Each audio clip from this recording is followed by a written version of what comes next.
तो व्यवसाय सोडला आणि तो आता असणारा त्याच्यामध्ये चोऱ्या करू लागला.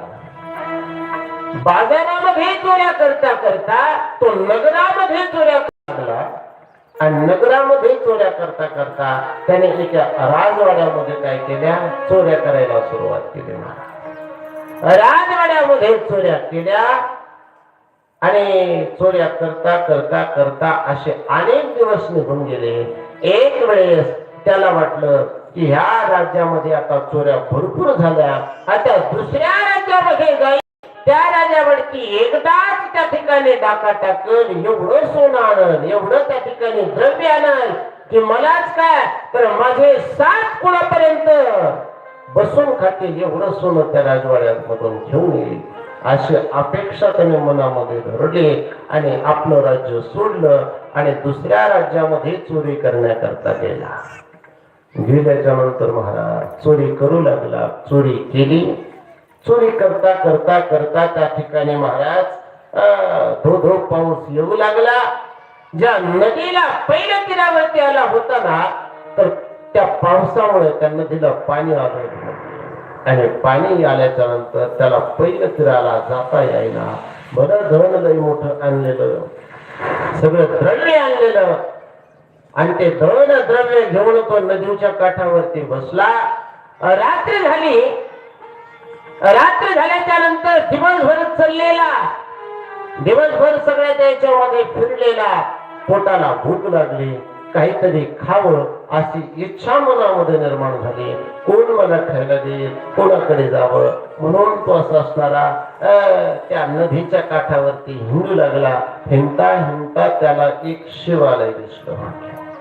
भगवान शंकराचं त्या ठिकाणी मंदिर दिसलं आणि भगवान शंकराचं मंदिर दिसल्याच्या नंतर त्याने त्या मंदिरामध्ये प्रवेश केला.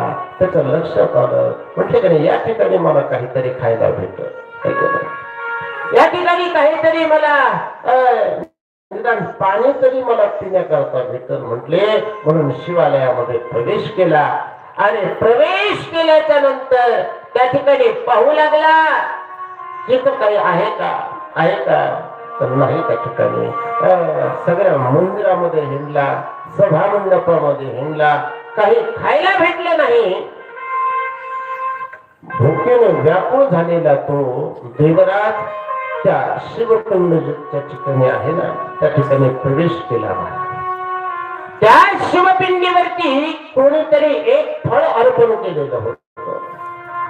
त्या शिवपिंडीवरती कोणीतरी बेलपत्र अर्पण केलेले होते आणि त्या शिवपिंडीवरती जी जलधारा होती ना, त्या जलधारेमधून एक एक एक थेंब त्या शिवपिंडीवरती पडत होता आणि त्याचं पाणी त्या जलधारेपासून त्या ठिकाणी खाली साचलेलं होतं.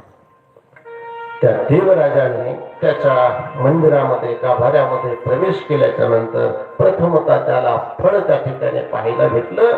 पळत गेला, धावत गेला, ते फळ उचललं आणि त्या असणाऱ्या खाऊ लागला. ते फळ खाल्ल्याच्या नंतर कुठं थोडीशी तृप्तता वाटली. पोटामध्ये दिवसभर काही नसणारा त्याला एक फळ त्या ठिकाणी प्राप्त झालं. त्याने ते फळ खाल्लं आणि शेवटी पाणी पिण्याकरता कुठे जावं तर त्या जलधारेमधून पडलेलं जे पाणी होतं ना, ते ओंजळीने घेतलं, गटा गटा गटा गटा ते पाणी पिलं आणि पिल्याच्या नंतर महाराज तो तृप्त झाला.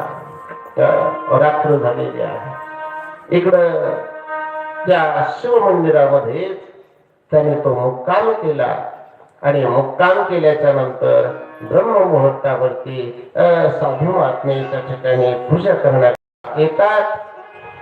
पूजा झाल्याच्या नंतर त्या ठिकाणी त्या साधू महात्म्याने शिवपुराणाचा पाठ करायचा. म्हणून ब्रह्ममुहूर्तावरती शिवपुराणाचा पाठ करण्याकरता सुरुवात केली आणि त्याच मंदिराच्या बाहेर सभा मंडपामध्ये हा देवराज नावाचा जो ब्राह्मण होते ना, त्या ठिकाणी विश्रांती करता झोपले. त्या महात्म्याचा आवाज कानावरती पडू लागला, कोण आलंय कोण आलंय म्हणून तो उठून बसला. तर त्या ठिकाणी श्री शिव महापुराणाची काय होती कथा चालू होती. ते पाठ त्याच्या कानावरती पडू लागला आणि पडता पडता ते शिव महापुराण त्याच्या कानावरती पडलं. शिव महापुराण काना